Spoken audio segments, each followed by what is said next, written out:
Pues les invito a estar en pie para leer la palabra del Señor. Hoy el tema, el Evangelio. El Evangelio.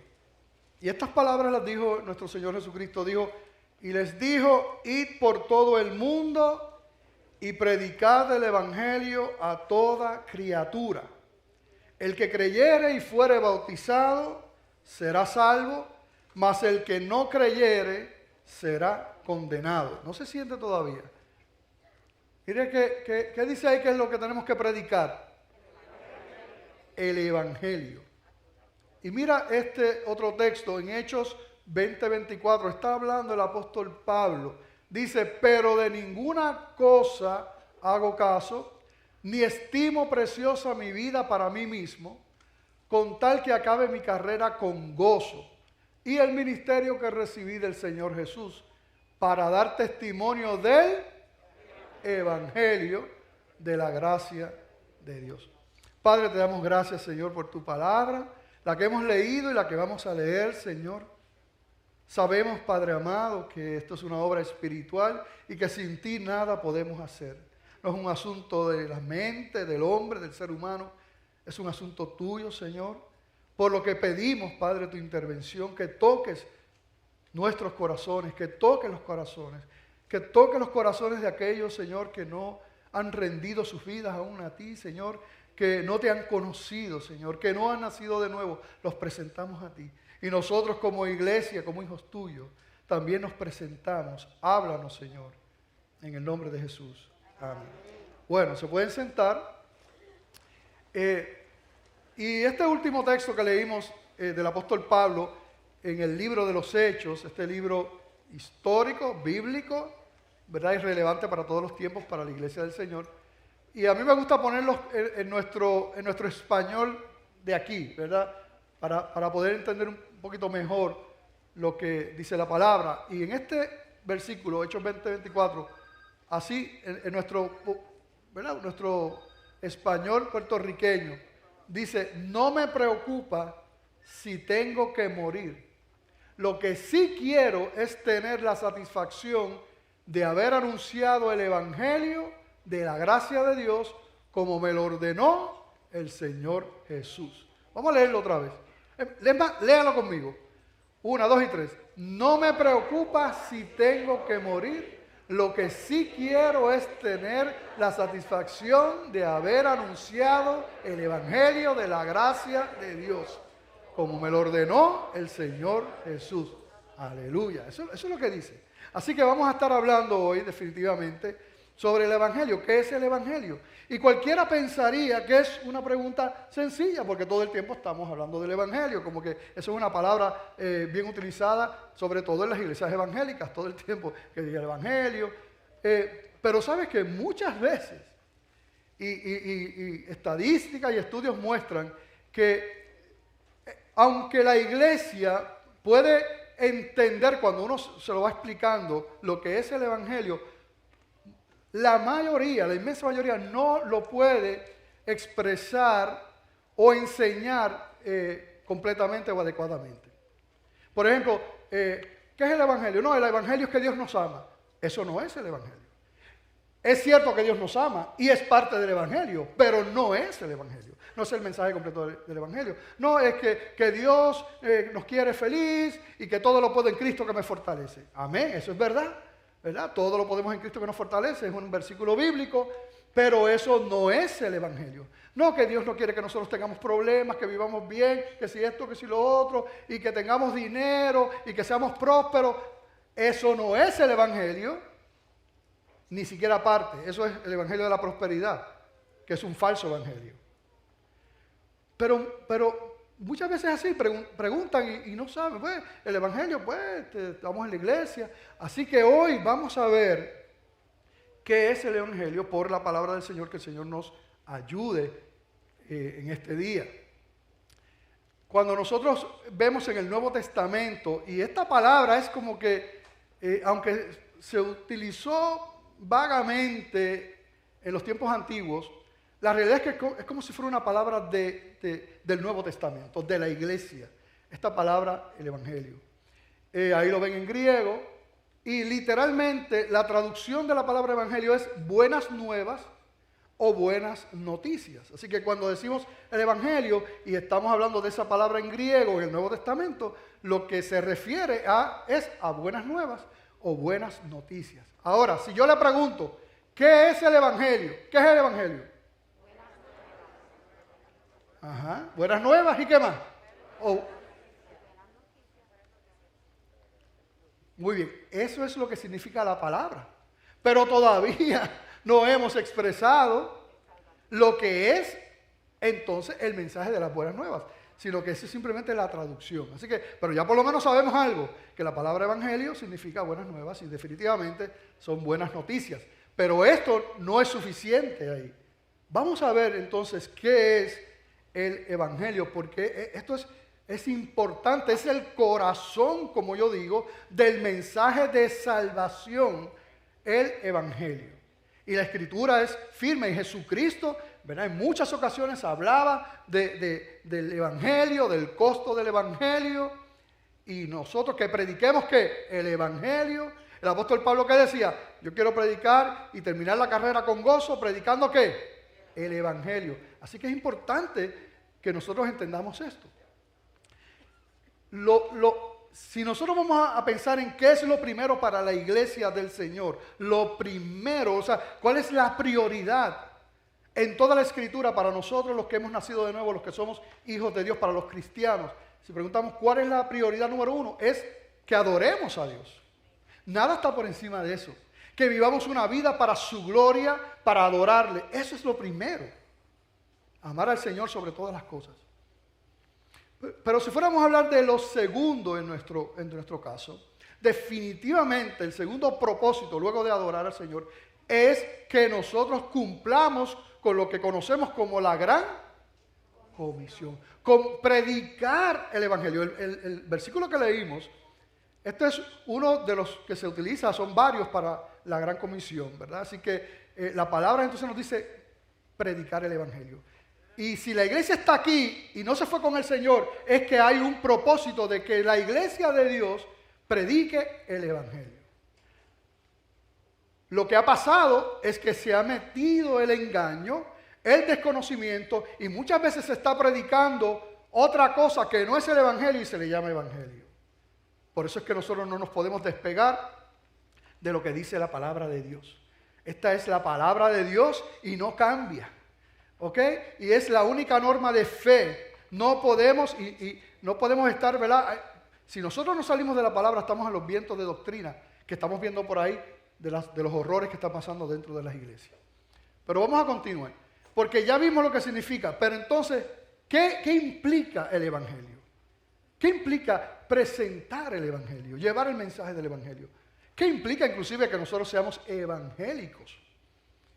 Lo primero es esta verdad, que yo la pongo como fundamento. Dios amó al mundo de tal manera, dice la primera parte de Juan 3:16, que ni siquiera hay un adjetivo para describir el amor, la manera en que Dios ha amado el mundo. Dice la Escritura que con amor eterno nos amó. Dice que a los suyos, en Efesios capítulo 1, dice que Él nos escogió en Él antes de la fundación del mundo, y dice, en amor, habiéndonos predestinados para ser adoptados hijos suyos. O sea, aún desde antes de la fundación del mundo, dice que fuimos escogidos, y dice, en amor, con amor eterno te he amado. Dice también la palabra en Romanos capítulo 5, versículo 8, dice, mas Dios muestra su amor para con nosotros, en que aún siendo pecadores, Cristo murió por nosotros, ¿verdad? Ese fundamento de Dios nos ha amado. Eso es maravilloso. Nos ha amado completamente, no como nosotros, que a veces decimos que amamos, pero yo te amo pero si tú no te amo. El Señor no es así. Nos amó desde antes con un amor perfecto, un amor completo, un amor inquebrantable. De tal manera nos ha amado Dios. Y eso es una tremenda noticia. Una tremenda noticia. Y esto es parte del evangelio entonces. ¿Qué es lo otro? Todos hemos pecado. Porque fíjate, muchos se quedan aquí. Y le llaman a eso evangelio. Ah, Dios te ama y pretenden vivir una vida donde tienen a Dios como si fuera prácticamente un Dios, un abuelito alcahuete que aún le pasa la mano el pecado. Pero nosotros vemos en la Escritura que eso no es así. Ciertamente Dios ha amado al hombre, lo ha amado con amor eterno, entrañablemente ha amado Dios. Pero de la misma manera nosotros vemos cómo Dios aborrece el pecado. Como Dios, aun siendo ese Dios de amor en su justicia y en su santidad, también destruyó ciudades completas que le dieron la espalda a Dios y que hicieron del pecado su vida. Es importante entender eso. Así que todos hemos pecado, no algunos. La Escritura es clara cuando dice que justo no hay ni aún uno. Si tú estás aquí, quiero que sepas que eso es lo que dice la Escritura. Y yo sé que tú sabes que eres pecador y que eres pecadora también. Para no ser pecador o pecadora tendríamos que ser como Jesucristo, como Dios, perfectos, sin manchas, sin un solo pensamiento. Pero todos hemos pecado. Como ocurrió en el huerto del Edén, que allí Adán y Eva le dan la espalda a Dios.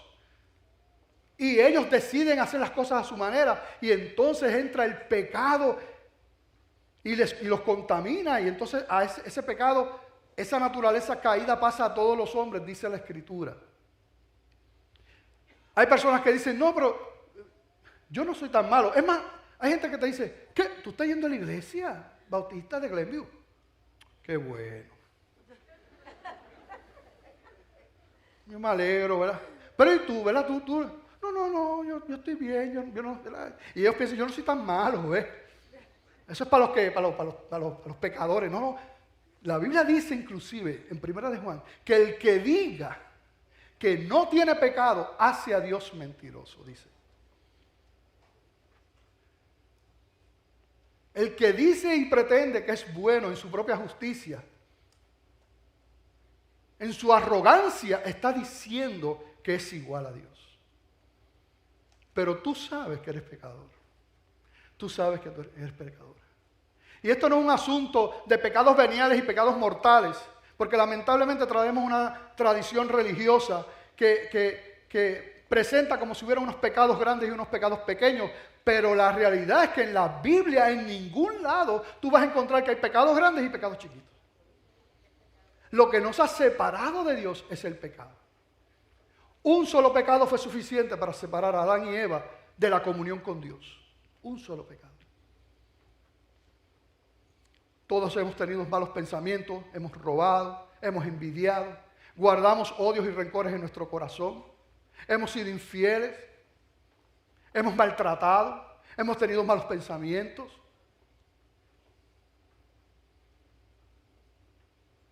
Como dijo el Señor, el que esté libre de pecado, que tire la primera piedra. Todos somos pecadores, todos hemos pecado. Y por causa de ese pecado, dice la Escritura en Romanos capítulo 6, versículo 23, que la paga del pecado es la muerte. La primera parte de ese versículo. La paga del pecado es la muerte. Hemos pecado y como consecuencia tenemos muerte espiritual. ¿Qué es eso de muerte espiritual? Bueno, la Biblia dice en 1 Corintios 2:14 que el hombre natural que está muerto espiritualmente no puede entender las cosas que son del Espíritu de Dios. Claro que no las puede entender, porque se han de discernir espiritualmente. Y el hombre natural está muerto espiritualmente por causa de su pecado. Y no hay manera que entienda. Por eso es que uno tiene que tomarlo con calma con alguna persona que no conozca al Señor. Porque posiblemente no es que no quiera entenderte, es que no puede entenderte. No tiene la capacidad de entenderte. Si nosotros vamos a una funeraria y hay un muerto allí y yo me consigo un buen alfiler de esos gordos, bien gordos y largos, ustedes están conmigo y entonces cogemos el alfiler y se lo espetamos en la mano o en el cachete. ¿Qué va a pasar con ese muerto? ¿Qué va a pasar? ¿Qué va a pasar? ¿Y si se levanta?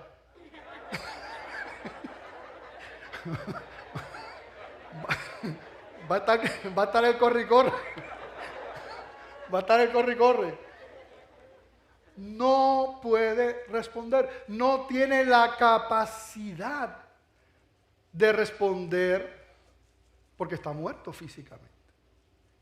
Pues de la misma manera, si tú no has conocido al Señor, la Biblia dice, no yo, la palabra de Dios dice que no, estás muerto espiritualmente y no puedes entender la palabra del Señor.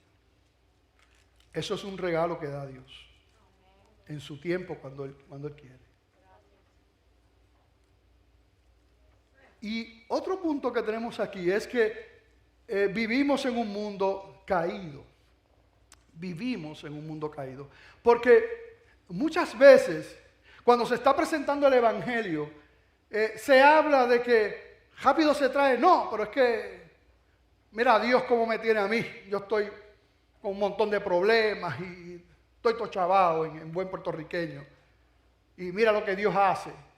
¿Y por qué Dios entonces permite que tantos niños mueran en África de hambre y todo ese montón de niños? ¿Por qué Dios lo permite? ¿Y por qué Dios no interviene?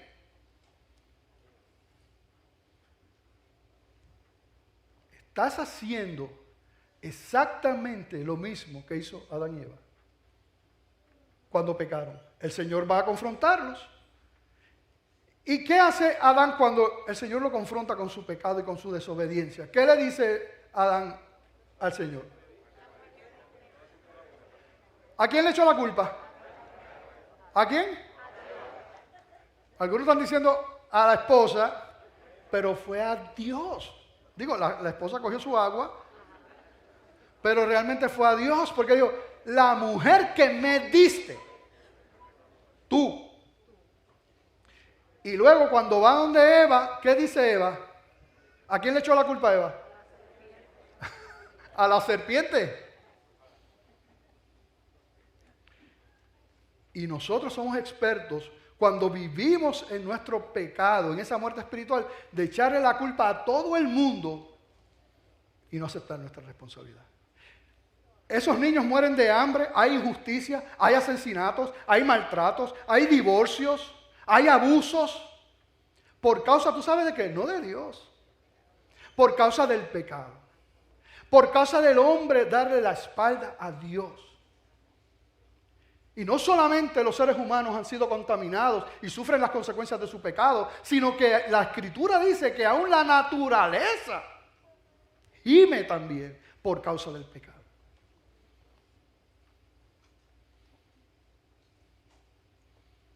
Nosotros tenemos la responsabilidad.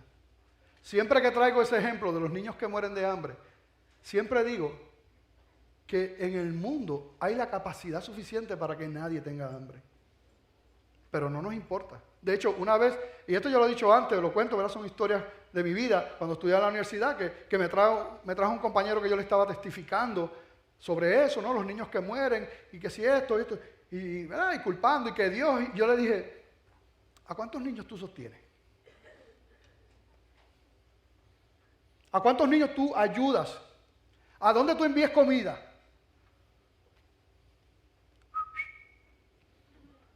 Calladito. Porque es fácil culpar a otros. Dios es todo lo contrario. Dios te ama y vas a ver la provisión que Él hizo para ti. Ahora, mira parte de la condición del inconverso, de la persona que todavía no ha conocido al Señor. Miren esto. Destituido de la gloria de Dios, dice Romanos 3:23. Espiritualmente muerto, Romanos 5:12. Perdido, Lucas 19:10. Hijo del diablo, Juan 8:44. Perdónenme. Eso como que suena fuerte, ¿verdad? Pero miren, déjeme explicarle lo que dice la Escritura. Hay dos reinos, el de la luz y el de las tinieblas. Hay un Dios y un príncipe de este siglo que es Satanás. Si tú piensas que tú estás en el medio, tú lo puedes pensar, pero por la palabra de Dios yo te digo que estás equivocado. Si tú no estás con Dios, tú estás con el diablo. No hay otro reino. y tendrás que afrontar las consecuencias de eso. Por eso es que es tan importante este mensaje del Evangelio.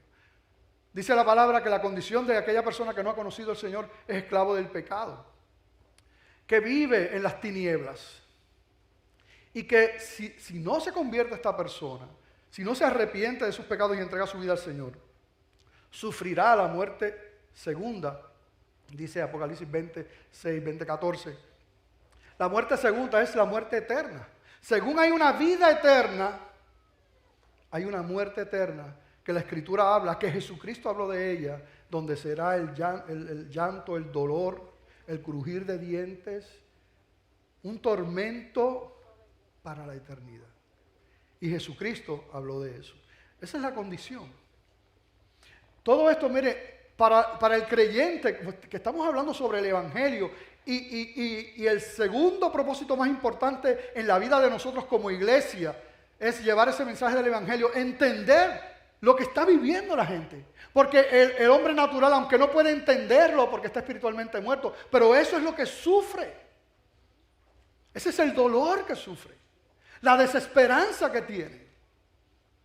Y Satanás anhela que se mantenga en ese caminar de manera que no solamente lo controle aquí en la tierra, sino controlarlo eternamente y para siempre.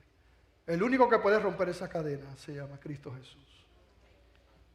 ¿Y cuántos aquí han sido librados de esa muerte segunda y han recibido la aleluya? Levanta la mano bien en alto, aleluya. Si tú no lo has hecho, estamos aquí como tu familia para que escuches este mensaje glorioso del Evangelio. Así que Dios es amor, pero aquí viene la situación, también es santo y también es justo. Y aquí es donde empezamos a separarnos del evangelio no bíblico, de un evangelio aguado, contaminado, pero no bíblico. Porque hay muchos que dicen por ahí, no, Dios me ama y yo no tengo que cambiar y Dios no le importa mi pecado porque Él me ama. ¿Han escuchado eso? Pero Dios es amor, ciertamente, lo dice la Escritura, y nos ha amado, pero también es santo. Y la palabra santo implica cero pecado. Cero pecado, perfección total. Y esa santidad de Dios no cohabita con el pecado. Él es santo, totalmente perfecto, sin una mancha, perfecto. Y Él es, ¿qué? Justo. Así que es amor, amén, es santo, pero Él es justo. Y cuando decimos que Él es justo, hablamos de la justicia del Señor. Y la justicia de Dios no es como la de nosotros. La justicia de Dios es perfecta y es absoluta también. Dios siempre dará lo que se merece. Porque Él no cambia, Él no es manipulable, Él es Dios. Aquí llegamos entonces a un problema. Porque Dios te ama, pero tú eres pecador. La paga del pecado es muerte. Dios es justo. Él no quebranta su justicia. Pues ¿cómo podemos reconciliar esto? Porque todos somos pecadores. Nadie puede entonces tener acceso a la salvación en su propia justicia. Y Él lo resolvió de esta manera. Él sacrifica a su único hijo. Dios mismo. Él sacrifica no por los buenos, porque no hay buenos. Sacrifica por los malos, por los pecadores, por los que han transgredido la ley de Dios. Sacrifica a su único hijo, santo y perfecto, por esos pecadores. Y los pecadores esos que reciban y que crean en ese sacrificio, entonces el Señor ¿qué hace? toda la paga del pecado, toda la ira de Dios por causa del pecado, de tu pecado y de mi pecado, fue depositada sobre Cristo. Y Cristo pagó la justicia de tu pecado.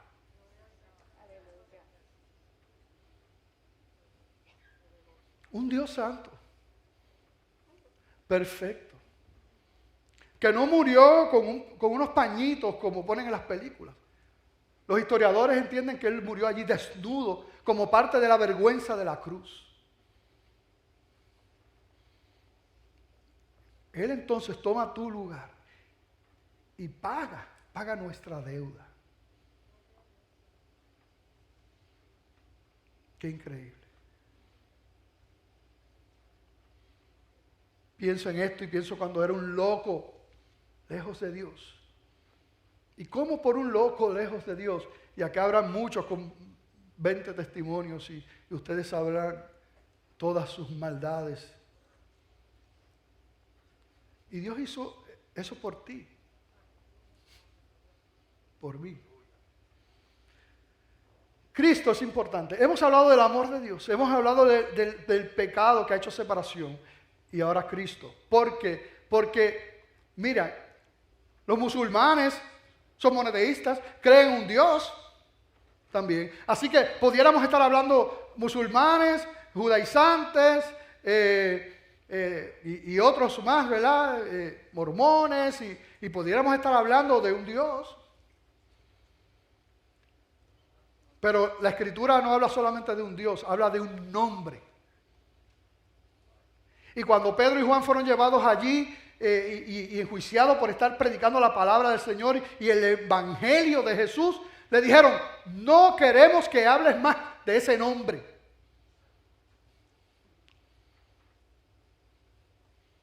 Pero la palabra dice, de hecho en el mismo libro de los Hechos, que en ningún otro hay salvación porque no hay otro nombre dado a los hombres en que podamos ser salvos. Solamente Jesucristo. Así que no podemos dejar fuera el nombre. Es Cristo, es a través de Cristo.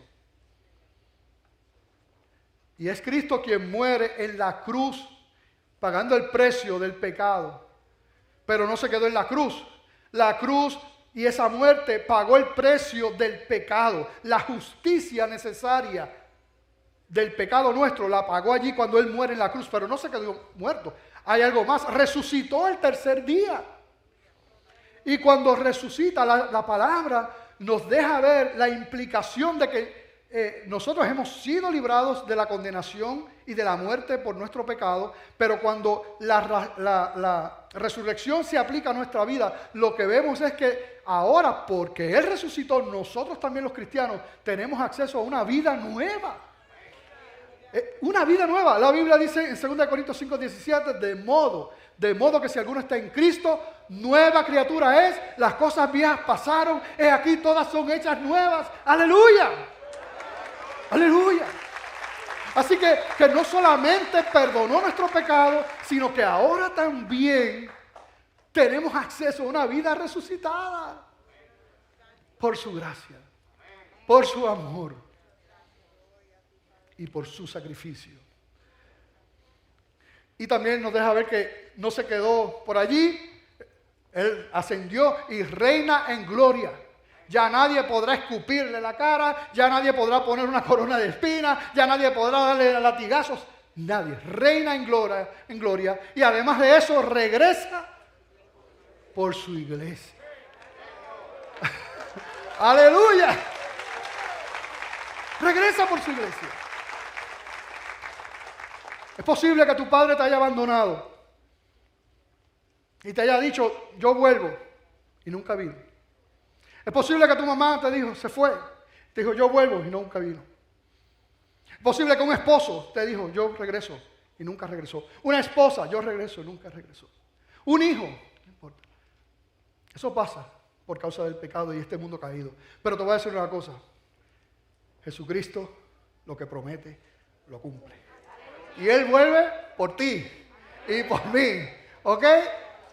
Y mientras tanto, el Espíritu Santo está con nosotros y en nosotros todos los días. Aleluya. Hasta el fin del mundo.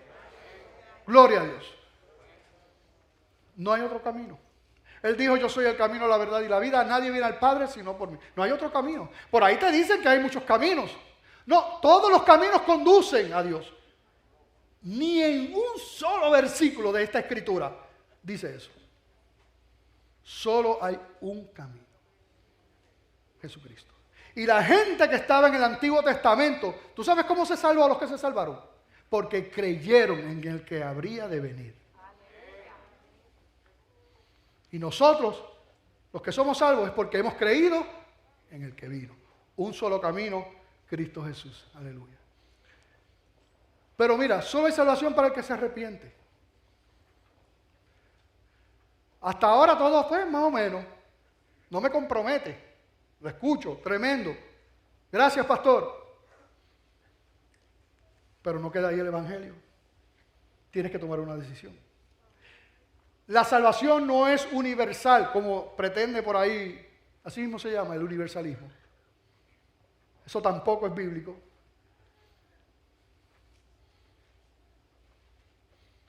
La salvación es para aquellos que toman una decisión, se arrepientan, reconocen su condición de pecado, se arrepienten de sus pecados, creen en el nombre del Hijo de Dios, en Jesucristo, en su sacrificio, rinden su vida. Y esos son los que obtienen salvación. Vimos el primer versículo. Id por todo el mundo y predicad el Evangelio a toda criatura. El que creyere y fuera bautizado será salvo, mas el que no creyere será condenado. El que creyere. Y creer implica ese arrepentimiento.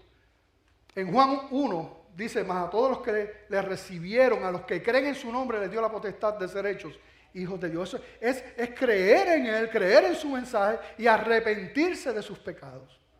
Esos son llamados hijos de Dios. Así que eso que dicen por ahí en Puerto Rico, que todos somos hijos de Dios, tampoco lo dice la Biblia.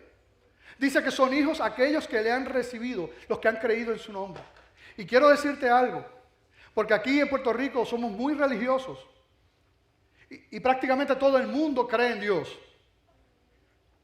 Pero ese creer de manera existencial no salva a nadie. De hecho, la Biblia dice en Santiago que los demonios creen y tiemblan y ellos no son salvos. Porque ellos saben que Dios existe. Pero no estamos hablando de esa fe de que Dios existe. Es una fe de reconocer el amor de Dios, reconocer que somos pecadores, que hemos ofendido a Dios, que hemos caminado de espalda a Él, que reconocemos nuestra necesidad. Señor, te necesito. Y tú eres el único camino. Gracias por lo que hiciste, perdóname. Y rinde su vida.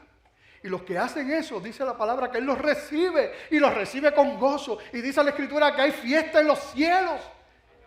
Y hay una promesa de vida eterna. Vuelvo y pregunto, ¿cuántos aquí han recibido ese evangelio? Mira para allá, gloria a Dios. Hay salvación para el que se arrepiente por la gracia de Dios revelada a través de su Espíritu Santo. Volvamos a ver lo que dice Hechos 20:24. Estas palabras del apóstol Pablo: no me preocupa si tengo que morir. Lo que sí quiero es tener la satisfacción de haber anunciado el evangelio de la gracia de Dios como me lo ordenó el Señor Jesús. Qué tremendo. Y yo quiero, quédense conmigo, porque yo quiero que veamos el contexto de ese versículo. En Hechos capítulo 20. Vamos a ver qué estaba diciendo el apóstol Pablo. Las palabras mías se las lleva el viento. Las palabras mías no pueden cambiar a nadie, pero la palabra de Dios cambia y transforma. Así que sigamos en la palabra. Dice aquí, Hechos 20:17, enviando pues desde Mileto a Éfeso, hizo llamar a los ancianos de la iglesia. Él iba para la iglesia en Éfeso. Cuando vinieron a él, les dijo: vosotros sabéis cómo me he comportado entre vosotros todo el tiempo, desde el primer día que entré en Asia, sirviendo al Señor con toda humildad y con muchas lágrimas y pruebas que me han venido por las acechanzas de los judíos. Y como nada que fuese útil he rehuido de anunciaros y enseñaros públicamente y por las casas. Y aquí me quiero detener un momentito porque me llama la atención esa frase, públicamente y por las casas. Muchas veces cuando hablamos del evangelio y hablamos de la gran comisión, pensamos que eso es un asunto de los que están aquí arriba, de los líderes de la iglesia, que eso es algo que la iglesia como institución tiene que hacer. Y la realidad es que sí también. Tenemos que procurar cómo llevar ese mensaje de salvación, porque hay un mundo perdido y es parte, es el cuerpo del Señor. Pero tú sabes qué, esto es un asunto, cuando la Biblia dice un asunto de la iglesia, es un asunto de cada uno de nosotros. Es un asunto personal también. Y ahí es donde queremos llegar. Que el Señor nos muestre a nosotros nuestra responsabilidad. No es de la iglesia únicamente.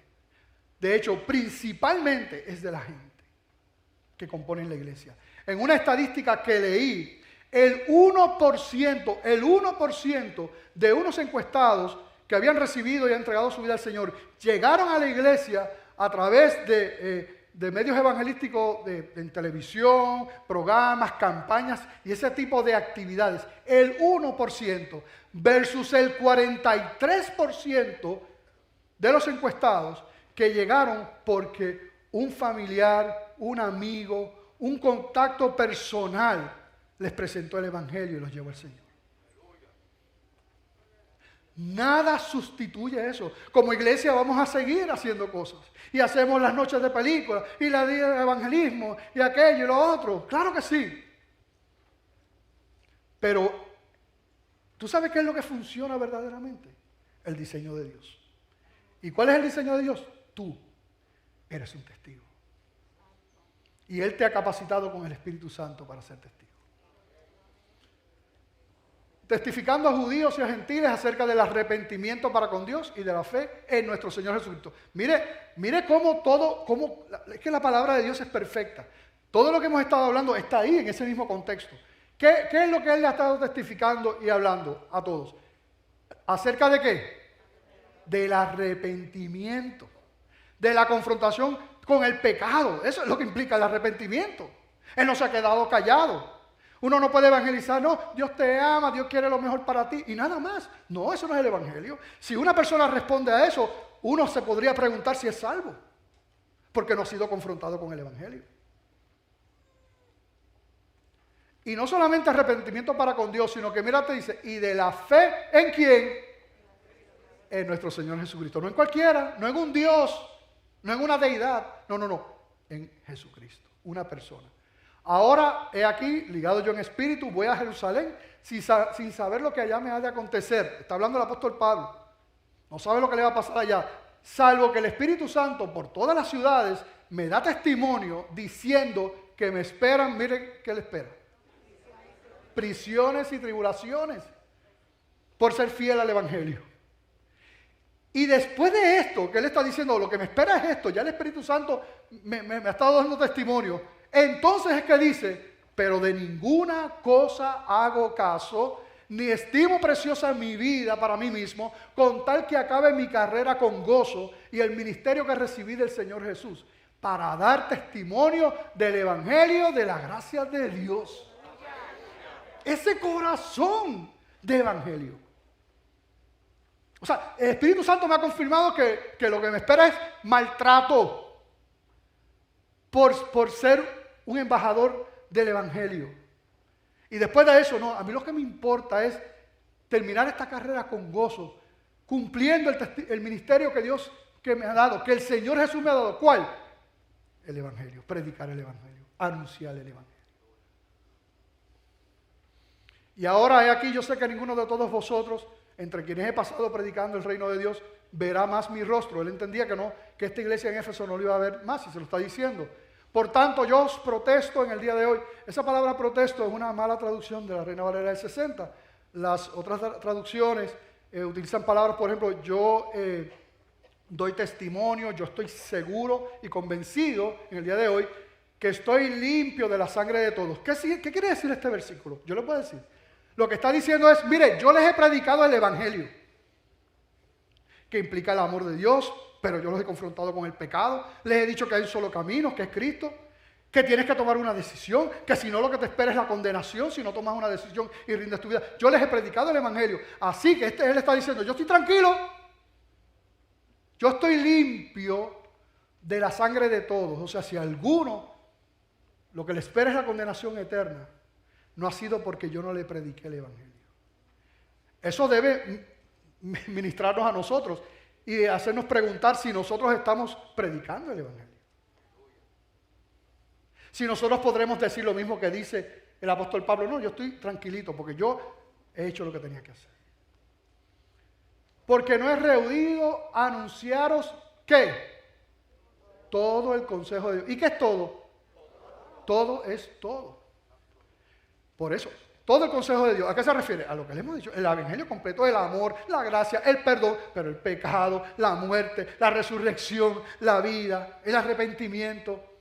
Por tanto, mirad por vosotros y por todo el rebaño en que el Espíritu Santo os ha puesto por obispos. Ahí el apóstol Pablo hace un paréntesis y nos está hablando a nosotros los pastores. Cuando dice obispo, refiere a pastores para apacentar la iglesia del Señor, la cual Él ganó por su propia sangre. En ese versículo dice, pastores, ustedes van a rendir cuentas a Dios por su grey. Porque yo sé que después de mi partida entrarán en medio de vosotros lobos rapaces que no perdonarán al rebaño.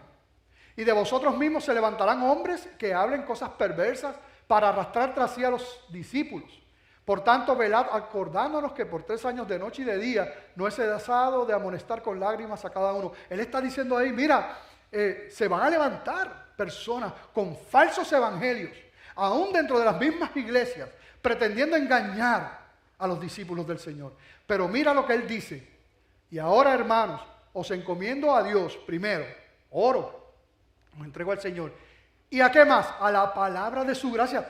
La Escritura siempre es lo mismo. ¿A dónde nos lleva? Al puerto seguro, a la norma firme. ¿Cuál es esa? La palabra, que no cambia.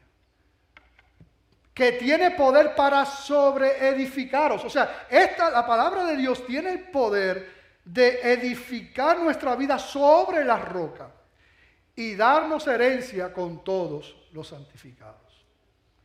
Ni plata, ni oro, ni vestido de nadie he codiciado.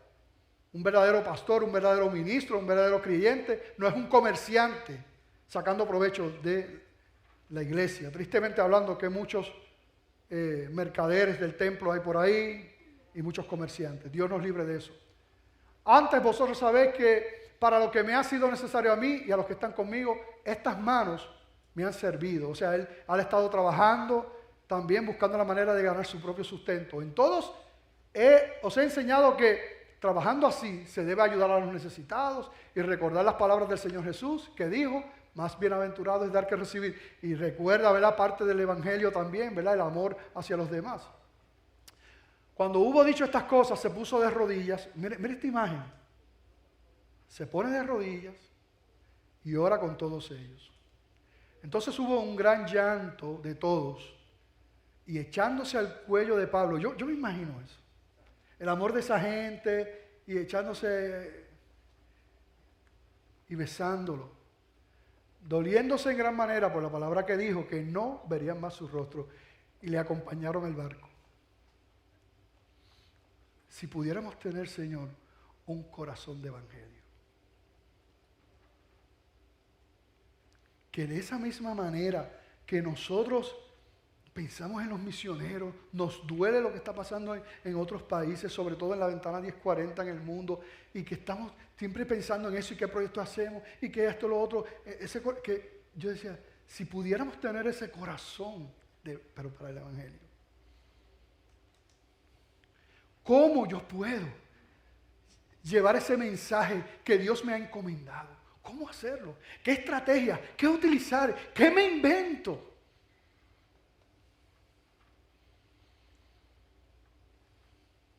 Miren el corazón de Pablo. Vamos a verlo rapidito. Él decía, el corazón del evangelio del apóstol Pablo, él decía, no me avergüenzo del evangelio porque es poder de Dios para salvación a todo aquel que cree, al judío primeramente y también al griego. Él decía, por lo cual siendo libre de todos, me he hecho siervo de todos para ganar a mayor número. Mira el corazón del evangelio, o sea, cómo él estaba pensando en las almas todo el tiempo y en llevar el evangelio. Me he hecho a los judíos como judío para ganar a los judíos. A los que están sujetos a la ley, aunque yo no esté sujeto a la ley, como sujeto a la ley para ganar a los que están sujetos a la ley. A los que están sin ley, como si yo estuviera sin ley, no estando yo sin ley de Dios, sino bajo la ley de Cristo, para ganar a los que están sin ley. Me he hecho débil a los débiles para ganar a los débiles. A todos me he hecho de todo para que de todos modos salve a algunos. Y esto hago por causa del Evangelio, para hacerme copartícipe de él. ¿No sabéis que los que corren en el estadio, todos a la verdad corren, pero uno solo se lleva el premio? Corred de tal manera que lo obtengáis. Todo aquel que lucha, de todo se abstiene. Ellos a la verdad para recibir una corona corruptible, pero nosotros una incorruptible. Así que yo de esta manera corro, no como a la aventura, de esta manera peleo, no como quien golpea al aire, sino que golpeo mi cuerpo y lo pongo en servidumbre, no sea que habiendo sido heraldo para otros, yo mismo venga a ser eliminado. O sea, él está todo el tiempo, o sea, pues mira, con los judíos me hago como judío para ganarlo. Con el que parece que no tiene ley, yo también como si no tuviera ley, aunque estoy bajo la ley del Señor, pero para ganarlo. O sea, ese corazón, todo el tiempo como que maquinando, pero para el bien. Porque esa palabra maquinar se utiliza más que para mal, pero es como que maquinando, pero para el bien. Mira el corazón de Esteban. ¿Quién fue Esteban? El primer mártir. Escogido, diácono, en el libro de los Hechos. Dice que era un hombre lleno de fe y que fue escogido, ¿tú sabes para qué? Para ayudar a repartir alimentos a las viudas. Un hombre muy especial, pero un conocedor de la palabra y otro con un corazón de evangelio. Y él, en ese capítulo 7, yo los invito a que luego lean, son 60 capítulos, el capítulo 7 del libro de los Hechos. Léase ese capítulo, porque esa es una predicación que le da a todos estos eruditos, pero de todo, bueno, de toda la Biblia, desde Abraham y José y Moisés y José, bueno, una historia increíble de todo. Y después llega aquí el 51, y mira cómo le dice, por eso es que yo le digo todo el consejo de Dios, y les dice a ellos, duros de cerviz e incircuncisos de corazón y de oídos, vosotros resistís siempre al Espíritu Santo, como vuestros padres, así también vosotros. ¿A cuál de los profetas no persiguieron vuestros padres? Y mataron a los que anunciaron de antemano la venida del justo, de quien vosotros ahora habéis sido entregadores y matadores. En la cara. Mira lo que sigue diciendo. Vosotros que recibiste la ley por disposición de ángeles y no la guardasteis. Oyendo estas cosas se enfurecían en sus corazones y crujían los dientes contra él. Pero Esteban, lleno del Espíritu Santo, puesto los ojos en el cielo, vio la gloria de Dios y a Jesús que estaba a la diestra de Dios. Y dijo, he aquí veo los cielos abiertos y al Hijo del Hombre que está a la diestra de Dios. Entonces ellos dando voces, grandes voces, se taparon los oídos y arremetieron a una contra él. Y echándole fuera de la ciudad, le apedrearon y los testigos pusieron sus ropas a los pies de un joven que se llamaba ¿cómo? ¿Quién era ese? Pablo, antes de convertirse. Un asesino de cristianos. Y Esteban pusieron las ropas a los pies de él. Y mira lo que dice. Y apedreaban a Esteban mientras él invocaba y decía, Señor Jesús, recibe mi espíritu. Y puesto de rodillas, clamó a gran voz, Señor, no les tomes en cuenta este pecado. Y habiendo dicho esto, durmió. Murió. Mira el corazón de evangelio de la iglesia primitiva. Estos versículos nada más. Y Saulo consentía en su muerte. En aquel día hubo una gran persecución contra la iglesia que estaba en Jerusalén. Y todos fueron esparcidos por las tierras de Judea y de Samaria, salvo los apóstoles. Y hombres piadosos llevaron a enterrar a Esteban e hicieron gran llanto sobre él. Y Saulo asolaba la iglesia y entrando casa por casa arrastraba a hombres y a mujeres y los entregaba en la cárcel. Pero los que fueron esparcidos iban por todas partes anunciando el Evangelio. Estaban enterrando a Esteban, que lo mataron a pedradas por predicar en el nombre de Cristo, un varón íntegro. Y allí estaba la iglesia haciendo ¿qué? Anunciando el Evangelio. Un corazón. El mejor y mayor programa evangelístico que Dios le ha dado a la iglesia es la iglesia misma. Dijo este hermano de República Dominicana, Abraham Paniagua. La iglesia puede, ustedes vieron, el poder del evangelio, compartirlo personalmente. Cuán poderoso. Ahora yo te pregunto, mira, ¿qué implica un corazón del evangelio? Pues mira, anhela capacitarse, Ora en todo tiempo para que se abran puertas, ora por las almas que los rodean, ora por denuedo, inventa actividades grupales o personales para compartir el Evangelio. O sea, está ahí, está pendiente de las necesidades de los inconversos. ¿Cómo yo puedo ayudar? ¿Cómo puede ser una puerta de esto? Espérate, me regalaron un racimo de plátano. Déjame dárselo al vecino que no conoce al Señor. Para ver si de alguna manera me pregunta, de los plátanos llegamos a la Biblia. Para ver si llegamos a la Biblia de alguna manera. Pero está pensando, porque es el corazón del Evangelio, porque sabe que Cristo, solamente en Cristo hay esperanza, hay vida, hay gloria, hay vida eterna solamente en Él. Procura dar el mejor testimonio. Esto por encima, ustedes le pueden añadir, le dieron el tratado. Tienen para comenzar una asignación. Mírelo, estúdialo, compártalo. Compártalo usted. ¿Tiene duda? Nos reunimos, aquí estamos para servirle. Pero ahí lo tienen completo, ¿verdad? Qué maravilloso.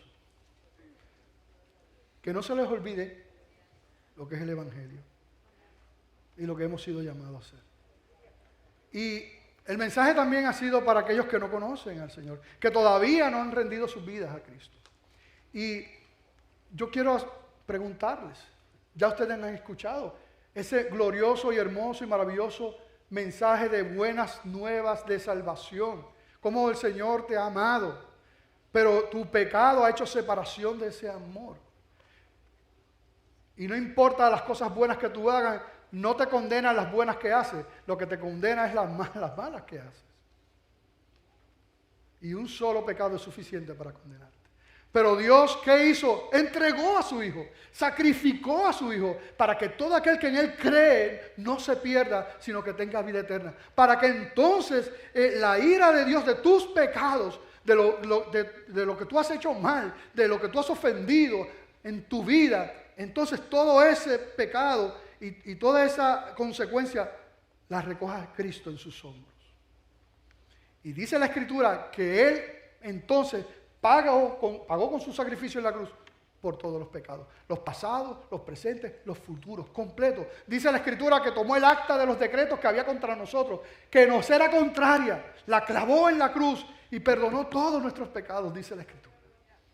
Para gente como tú y como yo, pecadores.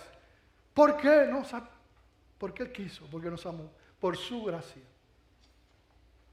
Pero es necesario tomar una decisión. Cristo murió públicamente y sus llamados fueron públicos también. Pero no hay nada mejor que rendir su vida al Señor. Yo he preguntado hoy 2 veces y voy a preguntar la tercera. Pero ¿cuántos aquí ya le han entregado su vida a Cristo? Levanten toda la mano. Mira, todas estas vidas han pasado por esto, por la mejor decisión. Nada se compara al amor y a la gracia de Dios. Pero no es un evangelio barato. Cristo no está aquí llorando para que tú vengas. Tú deberías estar llorando si entiendes tu condición y acercarte a Cristo. Que te va a recibir no para juzgarte, porque ya el juicio lo recibió Cristo. Te recibe con los brazos abiertos para perdonarte y darte vida. Así que yo pregunto si aquí hay alguien que ha entendido esa verdad, que entiende y reconoce que el Señor le está llamando, que reconoce que es pecador y que es pecadora, porque tú eres pecador y pecadora, como dice la Escritura. Lo reconoce. Y reconoce que Cristo es el camino. Reconoce que el Señor le está llamando, que necesita de Dios, que no puede más. Y lo único que tiene que hacer es, mira, déjate caer en los brazos del Señor, rinde tu vida. Él te ama. Y yo pregunto si aquí hay alguien que toma esa decisión hoy, que responde a ese evangelio y lo hace levantando su mano. Queremos orar por ti. Habrá alguien que dice, yo necesito eso. Dios te bendiga, Dios te ama. Eres especial para el Señor. Dios te ama. Habrá alguien más que levanta su mano y dice, yo quiero. Dios los bendiga, Dios los ama, Dios los conoce. Él es bueno. A veces uno se pregunta, ¿pero qué voy a hacer? No te preocupes, rinde tu vida, Él se encarga de lo demás. Habrá alguien más que hoy dice, Señor, yo sé que me estás llamando, perdóname, he entendido el evangelio, gracias por eso.